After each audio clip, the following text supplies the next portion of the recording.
My adoption didn't work out, and I grew up in foster care until I turned 18. I'm now 19 and in college. In February, I got a Facebook message from a man claiming to be my father. We messaged back and forth, and while I kept a lot of my childhood details private, we did make plans to meet him and my mother. They weren't married to each other, by the way. When I got to the restaurant, I was very shocked and honestly upset to find my father and mother had brought their spouses, as well as their children, to surprise me. My father's mother, so my grandmother, was also there. I was already feeling very emotional about the whole thing, and seeing everyone there didn't help.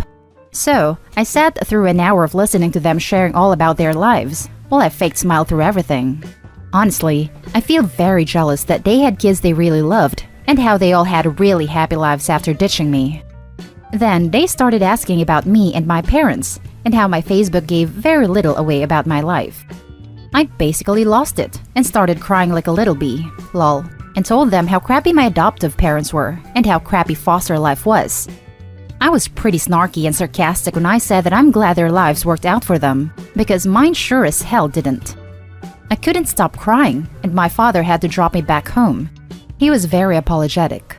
I feel very crappy about it. I made my mother and father cry at the restaurant. They were really nice people. I got a few messages from my mother and father separately where they've been apologizing and if they could make it up to me. My mother in particular seems really upset by everything, and I hate that I may have messed up her happy life. Her last message basically said that she's been unable to sleep and wants to see me again. I've been ignoring their messages and just been focusing on school instead. Am I the a-hole? Maybe I should have been more honest before the meetup. Now for the top comments. No a-holes here. You have a right to your life. And they have probably spent the last 19 years clinging to the idea that you had a better life than they could give you, being hit by the reality that their happiness now is built on the opportunities they had by condemning you to misery has probably hurt them quite a bit. But that's not your fault.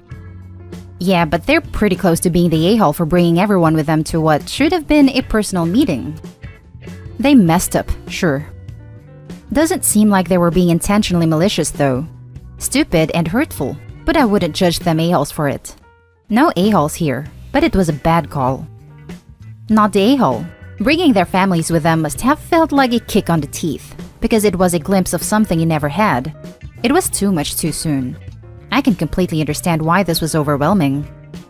Yes, that's just cruel, even if Opie was raised in a happy household, not the a-hole. The bio parents sounded like they thought Opie had a good life with adoptive parents and wanted to link the families. To their horror, that wasn't the case. They are still a-holes though, not the a-hole. Hey, I hope you're alright. This sounds massively complex and as if there is a lot of trauma.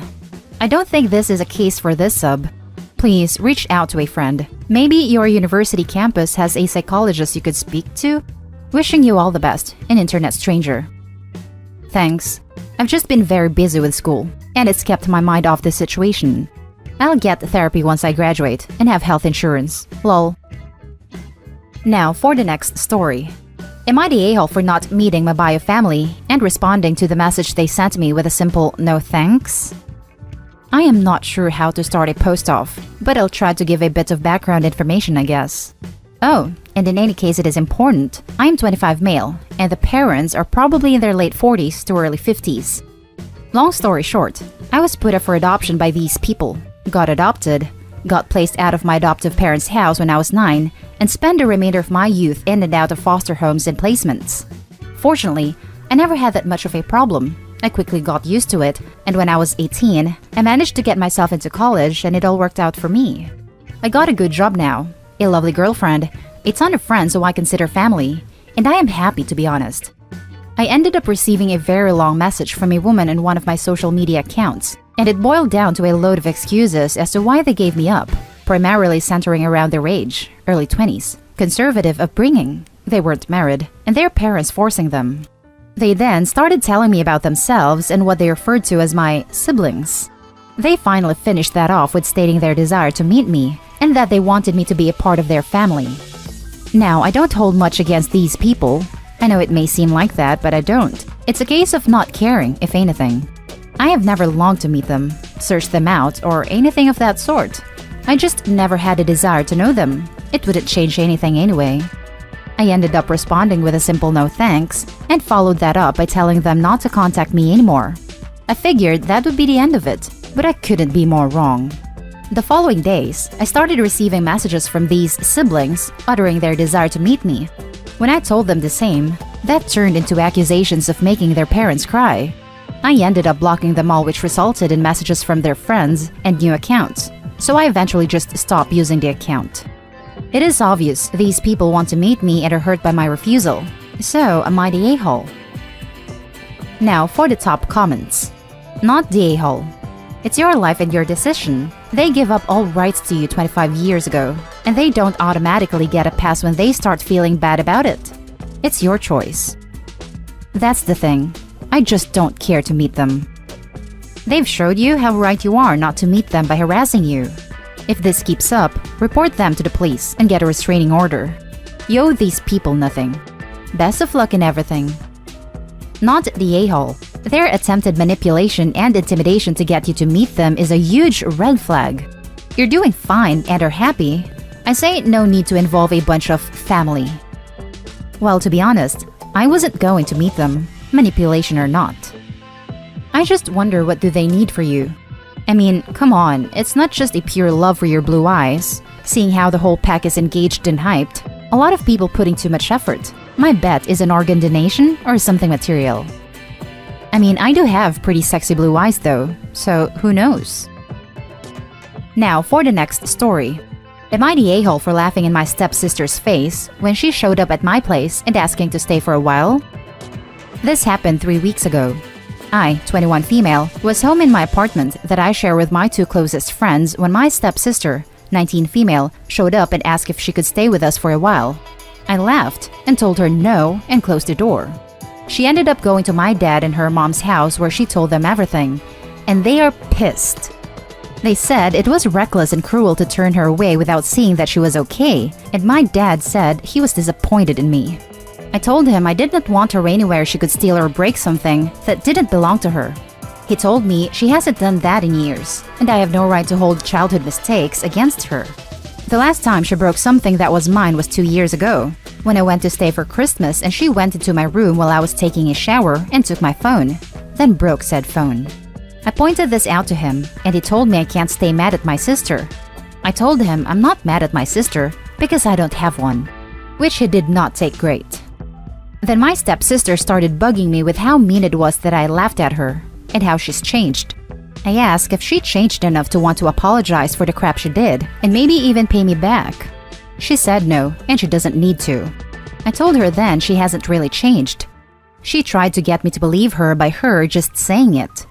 All 3 are currently muted by me, so I don't have to take their crap. Am I the a-hole?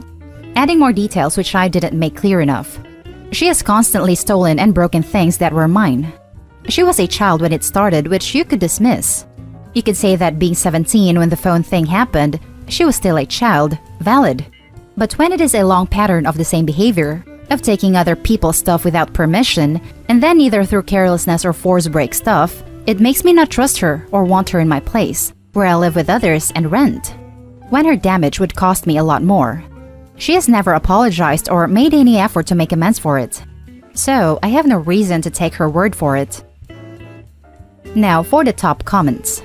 Not the a-hole. Trust is hard to earn, yet so easy to break. You could have handled it a bit better instead of just laughing in her face, but I agree with not letting her stay. She only says she's changed, but you haven't seen real evidence of it. Also, how do you break a phone that fast?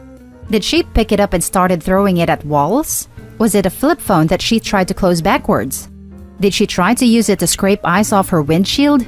Like, I'm extremely accident prone and drop things constantly. The only times I've broken a phone are dropped one into a mug of tea by accident, dropped one repeatedly over several years while it was in a case, dropped it face down onto gravel. How do you just wander into somebody's room and just break a phone? I'm genuinely confused about the logistics here. Edit. My point is that it's extremely unlikely to me that this was an accident because again, how? Not the a-hole. You owe her nothing. She's not your dependent and you hold no responsibility to her.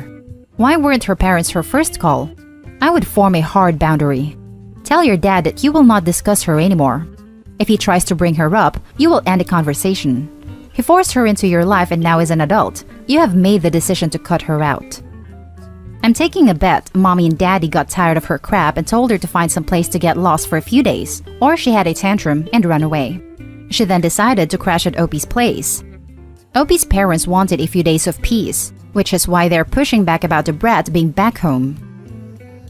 Now for the last story. Am I the a-hole? Taking in niece and sharing awful texts. My niece is a college senior with a 3.5 GPA with a double major. She is a beautiful young woman that makes the room brighter when she walks in. She has a great wit and even better laugh. For 6 months, my sister-in-law cut down our 20-year-old niece on a daily basis over everything. They didn't like her boyfriend. They didn't like her coming home late. They didn't want her having guests over in their shared home when the parents were gone.